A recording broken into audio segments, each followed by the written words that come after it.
Wall Street Journal polls, Democrats just barely edging out Republicans. According to the poll, only 47% of Americans prefer Congress run by Democrats.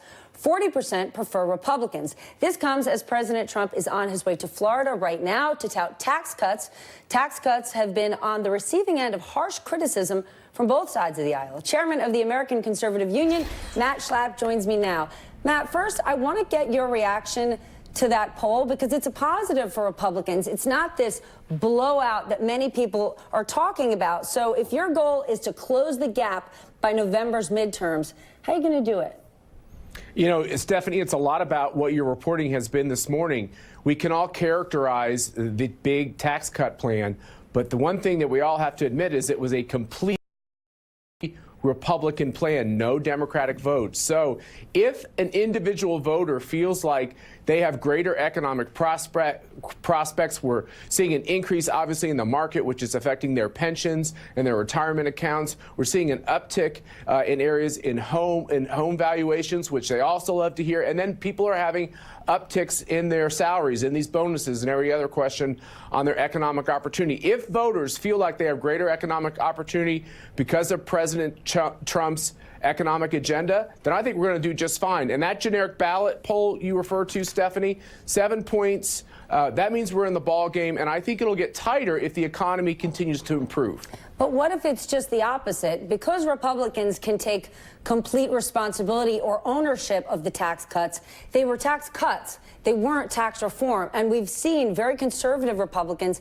take huge issue with the president approving the budget. They're not comfortable with the deficit. And you mentioned bonuses and raises. Bonuses are one-time bonuses. When you actually look at raises, we haven't seen an extraordinary amount of raises because you can't force corporate America to do it. They're not beholden to the taxpayer. They're beholden to their shareholders. Yeah, but those shareholders, it's important to understand, 2/3 of Americans own stock, and that's not all the 1%. That's not all the wealthy. It's a lot of working people who have pensions that are invested in the stock market. So it's good for everybody when the market goes up. But I agree with you. The fundamental question is, do wages go up? And I'll be honest with you about the economic question. It was all Republican votes. If the economy goes flat, like it was under Obama, and people don't see a big improvement. Hold on a second. It was a slow growth, but the economy was not. Nope.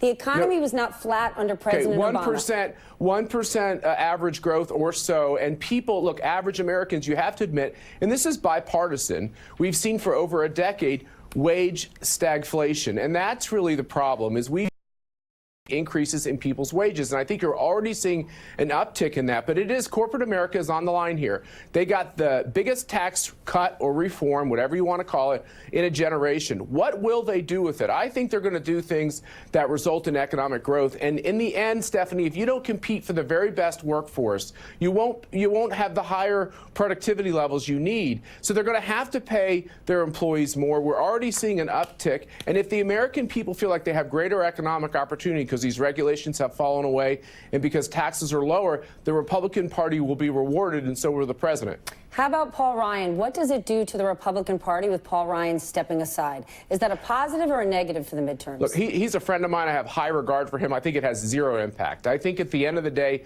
Paul Ryan got tired of doing probably the toughest job in Washington, which is trying to bring some kind of order to the Republican conference in the House. It is a tough job.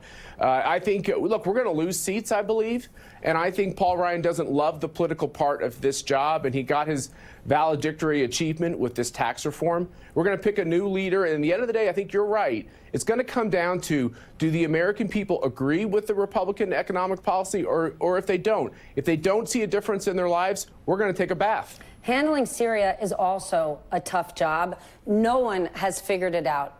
When you look at what's been done already, sanctions. We had a strike last year, a strike this weekend. The president has said mission accomplished. Is it fair to say mission accomplished? I mean, this is a hornet's nest, to put it lightly.